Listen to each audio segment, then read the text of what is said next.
നമസ്കാരം. ബഹുമാന്യരായ എല്ലാ പ്രേക്ഷകർക്കും ശ്രീഭദ്ര ജ്യോതിഷത്തിൻ്റെ മറ്റൊരു വീഡിയോയിലേക്ക് സ്വാഗതം. ഇന്നത്തെ വീഡിയോയിൽ വളരെ പ്രധാനപ്പെട്ട ഒരു വിഷയം ചർച്ച ചെയ്യുക എന്നുള്ളതാണ് ഉദ്ദേശിക്കുന്നത്.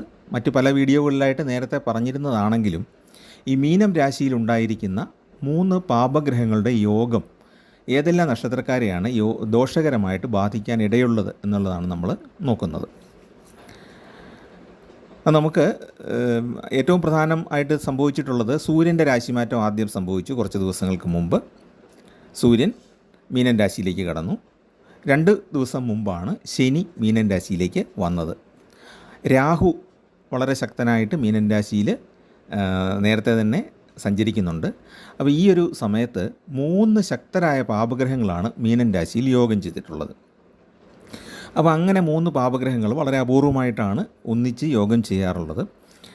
ഈ സമയത്ത് എങ്ങനെയാണ് വിവിധ നക്ഷത്രക്കാരുടെ ഫലങ്ങൾ, അല്ലെങ്കിൽ ഇത് ദോഷകരമായിട്ട് വരുന്ന നക്ഷത്രക്കാർ ഏതൊക്കെയാണ് എന്നുള്ളതാണ് നമുക്ക് നോക്കാനുള്ളത്. ദോഷകരമായി എന്ന് പറഞ്ഞാൽ വലിയ ഭയപ്പാടോടുകൂടി ഇതെടുക്കണം എന്നുള്ളതല്ല. നമ്മൾ വാഹനത്തിൻ്റെ ഉപയോഗം, 2 വീലർ ഉപയോഗിക്കുമ്പോൾ, ആയുധങ്ങൾ, പണി സാധനങ്ങളൊക്കെ ഉപയോഗിക്കുമ്പോൾ, ഉപകരണങ്ങളൊക്കെ ഉപയോഗിക്കുമ്പോൾ, അതുപോലെ രാസവസ്തുക്കൾ കൈകാര്യം ചെയ്യുമ്പോൾ, വൈദ്യുതി കൊണ്ടുള്ള ഉപകരണങ്ങൾ, ഇസ്തിരിപ്പെട്ടിയും അതുപോലെ ഹീറ്ററും അങ്ങനെയുള്ള വൈദ്യുതി ഉപയോഗിച്ചുള്ള കാര്യങ്ങൾ ചെയ്യുമ്പോൾ, വയറിങ്, പ്ലംബിങ് പോലുള്ള കാര്യങ്ങൾ, ഈ വൈദ്യുതി ഉപയോഗിച്ച് ഉള്ള പണികളുണ്ടല്ലോ, ആ പണികൾ ചെയ്യുമ്പോൾ, മെക്കാനിക്കലായിട്ടുള്ള പണികൾ ചെയ്യുമ്പോഴൊക്കെ സൂക്ഷിക്കേണ്ടത് ഏതൊക്കെ നക്ഷത്രക്കാരാണെന്ന് സൂചിപ്പിക്കാൻ വേണ്ടി മാത്രമാണ് ഈ വീഡിയോ ചെയ്യുന്നത്. ഭയപ്പെടുത്തുക എന്നുള്ളൊരു ഉദ്ദേശം ഇല്ല. പക്ഷേ എപ്പോഴും നമ്മൾ സൂക്ഷിച്ചാൽ ദുഃഖിക്കേണ്ട എന്ന് പറയുന്നത് പോലെ എപ്പോഴും ഒരു കെയർ എടുക്കുന്നത് വളരെ നന്നായിരിക്കും. ഒരല്പം ശ്രദ്ധ കൂടുതൽ ചെലുത്തേണ്ട ഒരു കാലഘട്ടമാണ്. പ്രത്യേകിച്ചും ഏപ്രിൽ 14 വരെയുള്ള ദിവസങ്ങളിലാണ് ഈ ശ്രദ്ധ കൂടുതലായിട്ട് എടുക്കേണ്ടത്. കാരണം ഏപ്രിൽ 14 ആകുമ്പോഴത്തേക്ക് സൂര്യൻ വിഷു വരുന്നുണ്ട്. മേടം 1-ാം തീയതി ആകുമ്പോൾ സൂര്യൻ മേടരാശിയിലേക്ക് മാറുമ്പോഴത്തേക്കും ഈ 3 പാപഗ്രഹ യോഗം എന്നുള്ളത് ഒന്ന് മാറും. ശനിയും സൂര്യനും എന്ന് പറയുന്നത് പരസ്പര ശത്രുക്കളാണ്. അതുപോലെ തന്നെ രാഹുവും സൂര്യനും, ശനിയും രാഹുവും ഒക്കെ ചേരുമ്പം ഒരുപാട് പാപകരങ്ങളായ അവസ്ഥകൾ ഉണ്ടാകുന്നുണ്ട്. ജനങ്ങളുടെ സ്വഭാവത്തിലും പ്രകൃതിയിലെ കാലാവസ്ഥയിലുമൊക്കെ വലിയ വ്യത്യാസങ്ങളുണ്ടാകും. ശാസ്ത്രീയമായിട്ട് പറയുകയാണെങ്കിൽ നമ്മുടെ ഹോർമോൺ ലെവലുകളിലൊക്കെ ഒരുപാട് വ്യത്യാസം ഉണ്ടാകും. അക്രമങ്ങളും പരസ്പര ദേഷ്യവും, നമുക്ക് ഒരു ടോളറൻസ് ഇല്ലാത്ത, ഒട്ടും സഹനശക്തി ഇല്ലാത്ത അവസ്ഥയൊക്കെ ഉണ്ടാകും. പെട്ടെന്ന് പൊട്ടിത്തെറിക്കുക, പെട്ടെന്ന് സങ്കടം വരിക, ഇങ്ങനെയുള്ള ഒരുപാട് മാനസികാവസ്ഥകളും ഉണ്ടാകും. അപ്പോൾ അതാണ് ഇത് സൂചിപ്പിക്കാനായിട്ട് പ്രത്യേകമായിട്ടൊരു വീഡിയോ ചെയ്യാം എന്ന് വെച്ചത്. അപ്പോൾ നമുക്കിനി ഏതൊക്കെ നക്ഷത്രക്കാർക്കാണ് ഈ പ്രയാസങ്ങൾ അടുത്ത ഒരു 2 ആഴ്ച അനുഭവപ്പെടാനിടയുള്ളത് എന്നൊന്ന് നോക്കാം. ആദ്യത്തേത് മീനക്കൂറിൽപ്പെടുന്ന പൂരിട്ടാതി, ഉത്രട്ടാതി, രേവതി നക്ഷത്രക്കാരാണ് ഏറ്റവും പ്രധാനമായിട്ട് ശ്രദ്ധിക്കേണ്ടത്. കാരണം അവർക്ക് സൂര്യനും ജന്മത്തിലാണ്, ശനിയും ജന്മത്തിലാണ് സഞ്ചരിക്കുന്നത്. അതോടൊപ്പം രാഹു കുറേ കാലമായിട്ട് അവരുടെ ജന്മരാശിയിൽ സഞ്ചരിക്കുന്നുണ്ട്. സൂര്യൻ ജന്മരാശിയിൽ സഞ്ചരിക്കുമ്പോൾ ജന്മാന്യായ സദാത ക്ഷപയതി വിഭവാൻ ക്രോധരോഗാധ്വദാത എന്നുള്ള ആ പ്രമാണം അനുസരിച്ച് രോഗങ്ങളുണ്ടാകാം സൂര്യൻ സഞ്ചരിക്കുമ്പോൾ. അതോടൊപ്പം തന്നെ ആയാസങ്ങൾ, അലച്ചിലുകൾ, ബുദ്ധിമുട്ടുകൾ ഒക്കെ ഉണ്ടാകാം. വിഭവ നാശം എന്ന് പറഞ്ഞാൽ നമ്മുടെ ധനത്തിന് കുറവ് ഉണ്ടാകാം. അതുപോലെ തന്നെ ശനി ജന്മക്കൂറിൽ സഞ്ചരിക്കുമ്പോഴും ഇതുപോലെ ബുദ്ധിമുട്ട് ഉണ്ടാകാം.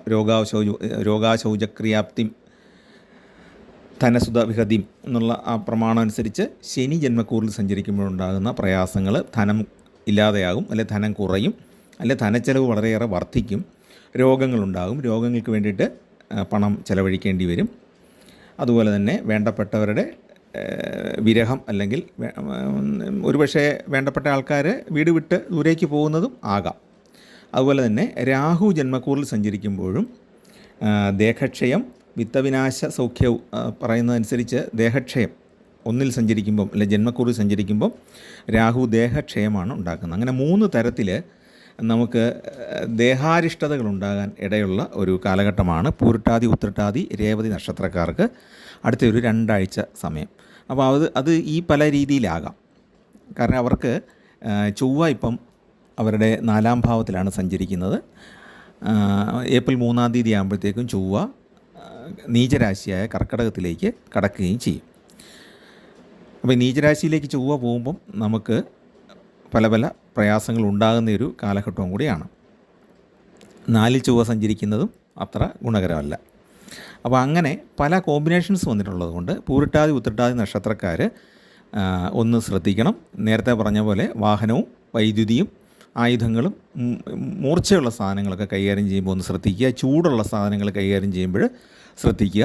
പിന്നെ സൂര്യാതപം ഉണ്ടല്ലോ, സൂര്യാഘാതം പോലുള്ള കാര്യങ്ങൾ ഏൽക്കാതെ ഈ നട്ടുച്ച വെയിലൊക്കെ കൊള്ളാതെ മാറി നിൽക്കുന്നതാണ് അവർക്ക് നല്ലത്. കാര്യം ശരീരത്തിൻ്റെ ശേഷി കുറയും, ക്ഷീണം കൂടുതൽ അനുഭവപ്പെടും, ഡീഹൈഡ്രേഷൻ പോലുള്ള പ്രശ്നങ്ങളൊക്കെ ഉണ്ടാകാൻ ഇടയുള്ള ഒരു കാലഘട്ടമാണ്. അതുകൊണ്ട് ഈ 3 നക്ഷത്രക്കാരും ശാരീര കാര്യങ്ങൾ കൂടുതലൊന്ന് ശ്രദ്ധിക്കുക. രോഗാവസ്ഥകളുണ്ടായാൽ നല്ല ചികിത്സ തേടാനും ശ്രദ്ധിക്കുക. പിന്നെ അവർ ചെയ്യേണ്ട ഒരു പരിഹാരം എന്ന് പറഞ്ഞാൽ അവർ നമശിവായ മന്ത്രം എല്ലാ ദിവസവും രാവിലെയും വൈകിട്ടും ജപിക്കുന്നത് നല്ലതാണ്. ശിവപഞ്ചാക്ഷരി രാവിലെയും വൈകിട്ടും ജപിക്കാനായിട്ട് ശ്രദ്ധിക്കുക. മറ്റൊരു മന്ത്രവും ജപിച്ചില്ലെങ്കിലും ശിവൻ്റെ മന്ത്രങ്ങൾ ജപിക്കുന്നത് ഈ സമയത്ത് നല്ലതാണ്. ശിവൻ എന്ന് പറയുന്നത് സൂര്യൻ്റെ പ്രതീകവും കൂടെയാണല്ലോ. മാത്രമല്ല ശനിദോഷം മാറ്റാൻ ശിവനും വലിയ കഴിവുണ്ട്. അയ്യപ്പനും ഹനുമാൻ സ്വാമിയും ഗണപതിയൊക്കെ ചെയ്യുന്നത് പോലെ തന്നെ എല്ലാത്തിൻ്റെയും ഈശ്വരനാണല്ലോ പരമേശ്വരനായ ശിവൻ. അതുകൊണ്ട് ശിവന് തടുക്കാനാകാത്ത ദോഷങ്ങളൊന്നുമില്ല. നിസ്സാരമായിട്ട് നമുക്ക് ചെയ്യാവുന്ന കാര്യം, വളരെ ചെറിയ രീതിയിൽ ചെയ്യാവുന്ന കാര്യമാണ് രാവിലെയും വൈകിട്ടും ഒരു വിളക്ക് കൊളുത്തിയിട്ട് ഓം നമഃശിവായ എന്നുള്ള മന്ത്രം 108 തവണ ഒന്ന് ജപിക്കുക. ഉറക്കെ ജപിക്കണമെന്നില്ല, മനസ്സിൽ ജപിച്ചാലും മതി. ഉറക്കെ ജപിക്കാൻ സാധിക്കുന്ന സാഹചര്യമാണെങ്കിൽ അങ്ങനെ ചെയ്യുക. എല്ലാവിധ ആപത്തുകളിൽ നിന്നും നമുക്ക് രക്ഷപ്പെടാനായിട്ട് സാധിക്കും. രോഗാവസ്ഥകൾ ഉണ്ടായാലും അത് മറികടന്ന് പോകാൻ നമുക്ക് സാധിക്കും. അതുകൊണ്ട് അതൊന്ന് ശ്രദ്ധിക്കുക. അടുത്തത് ധനുക്കൂറിൽപ്പെടുന്ന മൂലം, പൂരാടം, ഉത്രാടം നക്ഷത്രക്കാരാണ്. അതിൽ മൂലവും പൂരാടവും പ്രത്യേകമായിട്ടൊന്ന് ശ്രദ്ധിക്കുക. അവർക്ക് കണ്ടകശനിയുടെ ആരംഭമാണ്. വലിയ ദോഷം എന്ന് പറയാൻ സാധിക്കില്ലെങ്കിൽ പോലും 4-ൽ സൂര്യൻ, 4-ൽ രാഹു, 4-ൽ ശനി, ഈ 3 ഘടകങ്ങളും കൂടെ ഒന്നിച്ചു വരുന്നത് കൊണ്ടാണ് ഈ പ്രശ്നം ഉണ്ടാകുന്നത്. അപ്പോൾ അവർ ശാസ്താവിൻ്റെ മന്ത്രങ്ങളും മഹാദേവൻ്റെ ഓം നമഃശിവായ എന്നുള്ളത് നേരത്തെ പറഞ്ഞ പോലെ തന്നെ രാവിലെയും വൈകിട്ടും കൃത്യമായിട്ട് ജപിക്കാനായിട്ട് ശ്രദ്ധിക്കുക. ഈ 4-ൽ ശനി, 4-ൽ സൂര്യനൊക്കെ വരുമ്പം കുടുംബത്തിലെ അഭിപ്രായ വ്യത്യാസങ്ങളും കലഹങ്ങളും അതുപോലെ സന്താനങ്ങളുമായിട്ട് യോജിക്കാതെ വരിക, ബന്ധുക്കളുമായിട്ട് കലഹം ഉണ്ടാകുക, വാഹനത്തിനും മറ്റും റിപ്പയർ ആവശ്യമായിട്ട് വരിക, യന്ത്രങ്ങൾക്ക് തകരാറ് സംഭവിക്കുക, ഇങ്ങനെയുള്ള കുറേ പ്രശ്നങ്ങൾ ഈ സമയത്ത് അനുഭവപ്പെടാം. അപ്പോൾ അടുത്തൊരു 2 ആഴ്ച സൂര്യനൊന്ന് മാറുന്നത് വരെ ഉള്ള കാലഘട്ടം വാഹന ഉപയോഗത്തിലും യന്ത്രങ്ങളുടെ ഉപയോഗത്തിലുമൊക്കെ നന്നായിട്ടൊന്ന് ശ്രദ്ധിക്കുക. ഓം നമഃശിവായ എന്നുള്ള മന്ത്രം നിത്യവും ജപിക്കാനായിട്ട് അവർ ശ്രദ്ധിക്കുക. അതോടൊപ്പം തന്നെ ശാസ്താവിൻ്റെ മന്ത്രങ്ങൾ, ഹനുമാൻ സ്വാമിയുടെ മന്ത്രങ്ങളൊക്കെ ജപിക്കുന്നത് ഏറ്റവും ഉത്തമമാണ്. ശിവക്ഷേത്ര ദർശനം നടത്തുന്നതും നല്ലതാണ്. അതുപോലെ ശനി ഭഗവാന് വഴിപാടുകൾ ചെയ്യാൻ സാധിക്കുമെങ്കിൽ അതും ഏറ്റവും ഉത്തമമാണ്. പൂരിട്ടാതി ഉത്രട്ടാതി രേവതി നക്ഷത്രക്കാരും ശാസ്താവിനും ശിവനും അതുപോലെ തന്നെ ശനി ഭഗവാനും വഴിപാടുകൾ ചെയ്യുന്നത് നല്ലതാണ്. ഇപ്പോൾ ഇൻ്റർവ്യൂവിനൊക്കെ ഇതിനിടയ്ക്ക് പങ്കെടുക്കുന്നുണ്ടെങ്കിൽ അവർ ഗണപതി ഭഗവാനും വഴിപാട് ചെയ്യുക. ഈ ഒരു 2 ആഴ്ച ഒന്ന് ശ്രദ്ധിക്കുക. അടുത്തത് കന്നിക്കൂറിൽപ്പെടുന്ന നക്ഷത്രങ്ങളാണ്. ഉത്രം, അത്തം, ചിത്തിര. ഈ നക്ഷത്രക്കാർ അവരുടെ 7-ലാണ് ശനി ഇപ്പോൾ വരുന്നത്. സൂര്യനും 7-ലേക്കാണ് വന്നിരിക്കുന്നത്. രാഹുവും 7-ലാണ് ഉള്ളത്. അപ്പോൾ ആ ഒരു കാലഘട്ടത്തിൽ 7-ാം ഭാവം, അതായത് ദാമ്പത്യം, സുഹൃത്ത് ബന്ധം, പങ്കാളിത്ത ബിസിനസ്സുകൾ, സ്നേഹബന്ധങ്ങൾ, ഇതിലൊക്കെ വിള്ളലുകളും പ്രയാസങ്ങളും മറ്റുള്ളവർ അതിലേക്ക് വിഷം കലർത്തുന്നതുമായ ഒരുപാട് അനുഭവങ്ങൾ ഉണ്ടാകാം. അപവാദങ്ങൾ, ആരോപണങ്ങൾ, സമൂഹത്തിൽ ഇടിച്ചു താഴ്ത്താനുള്ള ശ്രമങ്ങൾ, ഇതൊക്കെ ഉണ്ടാകാൻ സാധ്യതയുള്ളൊരു കാലഘട്ടമാണ്. അപ്പോൾ ഈ ഒരു സമയത്ത് ഈ ഉത്രം, അത്തം, ചിത്തിര നക്ഷത്രക്കാർ വളരെ പ്രാർത്ഥനയോടുകൂടി മുന്നോട്ട് പോവുക. അപ്പോൾ അവർക്ക് ഈ കണ്ടകശനിയുടെ പ്രശ്നം മാത്രമല്ല എന്നുള്ളതും കൂടെ ഓർക്കുക. 3 ഗ്രഹങ്ങളാണ് അവരുടെ 7-ാം ഭാവത്തിലേക്ക് വന്നിട്ടുള്ളത്. അപ്പോൾ അതുകൊണ്ട് തന്നെ അവർ ശാസ്താവിനും വഴിപാട് ചെയ്യണം, മഹാദേവനും വഴിപാടുകൾ ചെയ്ത് മുന്നോട്ട് പോവുക. സർപ്പദൈവങ്ങൾ കൂടെ വഴിപാടുകൾ ചെയ്യുക. കാരണം 7-ാം ഭാവമാണ്. അപ്പോൾ ദാമ്പത്യം, നമ്മുടെ കുഞ്ഞുങ്ങളെ ഒക്കെ രക്ഷിക്കുന്നത് സർപ്പങ്ങളാണ് എന്നാണ് നമ്മുടെ വിശ്വാസം, പുരാതന വിശ്വാസം. നാഗാരാധനയ്ക്ക് അങ്ങനെയൊരു രഹസ്യം കൂടെ ഉണ്ട്. നാഗാരാധനാ രഹസ്യം എന്ന് പറയുന്നത് ഒരു വലിയ സംഭവമാണ്. നമ്മുടെ ശരീരത്തിലെ നാഡികളുമായിട്ട് ബന്ധപ്പെട്ട ഒരു കാര്യമാണ്. അത് പിന്നീട് ഒരിക്കൽ വിശദമായിട്ട് ഒരു വീഡിയോ ചെയ്യാം. അപ്പോൾ എന്താണെങ്കിലും നാഗദൈവങ്ങൾക്കും മഹാദേവനും വഴിപാടുകൾ കൃത്യമായിട്ട് ചെയ്യുക. അടുത്തത് മിഥുന കൂറിൽപ്പെട്ട നക്ഷത്രക്കാരാണ്. മിഥുനക്കൂറിൽപ്പെട്ട മകയിരത്തിൻ്റെ രണ്ടാമത്തെ പകുതി തിരുവാതിര പുണർദം നക്ഷത്രക്കാർ അവരുടെ 10ാമത്തെ ഭാവത്തിലേക്കാണ് ഈ 3 ഗ്രഹങ്ങൾ വന്നിട്ടുള്ളത്. അതായത് ശനിയും സൂര്യനും ഇപ്പോഴവിടെ എത്തി, രാഹു 10ൽ നേരത്തെ തൊട്ട് സഞ്ചരിക്കുന്നുണ്ട്. എങ്കിലും മറ്റ് ഗ്രഹങ്ങൾ ഇതുവരെ അനുകൂലമായിരുന്നത് കൊണ്ട് വലിയ പ്രയാസങ്ങളില്ലാതെ മുന്നോട്ട് പോവുകയായിരുന്നു. അപ്പോൾ ശനിയുടെ മാറ്റവും സൂര്യൻ്റെ മാറ്റവും കൂടെ ഒന്നിച്ച് വന്നതുകൊണ്ടാണ്, അടുത്തടുത്ത് വന്നതുകൊണ്ടാണ് ഇപ്പോഴൊരല്പം വിഷമസന്ധി ഉണ്ടാകാനുള്ള സാധ്യതയുള്ളത്. അപ്പോൾ കർമ്മരംഗത്താണ് അവർക്ക് പ്രയാസങ്ങൾ അനുഭവപ്പെടാനുള്ള സാധ്യതയുള്ളത്. ഉദ്ദേശിക്കുന്ന രീതിയിൽ ജോലി ചെയ്ത് തീർക്കാൻ കഴിയാതെ വരിക, അതുപോലെ തന്നെ മേലുദ്യോഗസ്ഥരുടെ ഒരു ഭാഗത്തു നിന്ന് തൃപ്തികരമല്ലാത്ത പെരുമാറ്റങ്ങൾ ഉണ്ടാകുക, സഹപ്രവർത്തകരുടെ സഹകരണം കുറയുക, അല്ലെ സഹപ്രവർത്തകർ പല കാര്യങ്ങളിലും ഒളിച്ചു കളിക്കുക, നമ്മളോട് കാര്യങ്ങൾ പൂർണ്ണമായിട്ടും പറയാതെയും നമ്മുടെ അഭിപ്രായങ്ങളെ മാനിക്കാതെയും അതുപോലെ നമ്മളോടൊരു സഹകരണം ഇല്ലാത്ത രീതിയിലൊക്കെ അവർ കാര്യങ്ങൾ മുന്നോട്ട് കൊണ്ടുപോവുക. അതും ഒരു പ്രയാസം വരുന്ന ഒരു ഘടകമാണ്. അതോടൊപ്പമാണ് ആദ്യം പറഞ്ഞതുപോലെ ഡ്രൈവിങ്ങിൽ ശ്രദ്ധിക്കുക, 2 വീലർ ഉപയോഗിക്കുമ്പോൾ ശ്രദ്ധിക്കേണ്ട കാര്യങ്ങൾ, അതുപോലെ സാഹസ കർമ്മങ്ങളിലോട്ട് പോകുന്ന മല കയറുക, അതുപോലെ തന്നെ അഡ്വഞ്ചർ സ്പോർട്സിലോട്ടൊക്കെ ഏർപ്പെടുക, അതൊക്കെ ഇപ്പോൾ ഈ സമയത്ത് 2 ആഴ്ചത്തേക്കൊന്ന് ഒഴിവാക്കുന്നതാണ് ഈ മിഥുനക്കൂറിൽപ്പെട്ട മകയിരം തിരുവാതിര പുണർദം നക്ഷത്രക്കാർക്ക് ഉചിതമായിട്ടുള്ളത്. അപ്പോൾ ഈ ഒരു 2 ആഴ്ച ഈ ശ്രദ്ധ വളരെ അത്യാവശ്യമാണ്. അപ്പോൾ അതൊന്ന് പ്രത്യേകമായിട്ട് ശ്രദ്ധിക്കുക. ധനപരമായ പ്രയാസം മാത്രമല്ല, ഈ 7ാം ഭാവത്തിലും 4ാം ഭാവത്തിലും 10ാം ഭാവത്തിലും ഒക്കെ, അതുപോലെ ജന്മക്കൂറിലും ഒക്കെ ഈ 3 പാപഗ്രഹങ്ങളുടെ യോഗം വന്നിട്ടുള്ളത് കൊണ്ടാണ് ഇത് പറയുന്നത്. അപ്പം മിഥുനക്കൂറിൽപ്പെട്ട ആളുകൾ അവരുടെ ഒരു പ്രശ്നം കൂടെ ഉണ്ട്. അവർക്ക് പ്രത്യേകമായിട്ട് പറയാനുള്ളത്, അവരുടെ രാശിനാഥനായ ബുധൻ നീചരാശിയിലാണ്. അപ്പോൾ ഈ നക്ഷത്രക്കാർക്കൊക്കെ പ്രശ്നങ്ങൾ ഉണ്ടാകാൻ ഒരു സാധ്യത കൂടെ പറയുന്നത്, ബുധൻ ഇപ്പം നീചത്തിലാണ്. ബുധൻ നീചരാശി വരുമ്പം നമ്മുടെ ചിന്തകൾ കൃത്യമായിരിക്കില്ല. നമ്മൾ ആലോചിച്ച് തീരുമാനിക്കുന്ന കാര്യങ്ങൾ പലതും വളരെ കൃത്യമായിട്ടുള്ള ചിന്തകളായിരിക്കില്ല. ഒന്നിൽ എന്തെങ്കിലും ചെറിയ അറിവിൻ്റെ അടിസ്ഥാനത്തിലാകാം, അല്ലെങ്കിൽ ആരെങ്കിലും പറയുന്ന കേൾക്കുന്നതുകൊണ്ടാകാം. നമ്മൾ ശരിക്കും ആലോചിച്ച് തീരുമാനം എടുക്കുന്നതെന്ന് പറഞ്ഞാൽ ബുധൻ ശുഭസ്ഥാനം നിൽക്കുമ്പോഴാണ്. ബുധന് വക്രവും മൗഢ്യവും നീചരാശി സ്ഥിതിയും എല്ലാം കൂടെ വരുന്നത് കൊണ്ട്, പാപഗ്രഹ യോഗവും എല്ലാം കൂടെ ചേർന്ന് വരുന്നത് കൊണ്ട് ബുദ്ധി കറക്റ്റായിരിക്കില്ല. അതാണ് ചുരുക്കം. അതുകൊണ്ടാണ് നമുക്കൊരു ശ്രദ്ധ വേണം എന്ന് പറയുന്നത്. നമ്മൾ കാൽക്കുലേറ്റ് ചെയ്ത് ചെയ്യുന്ന പല കാര്യങ്ങളും കൃത്യമായിരിക്കില്ല.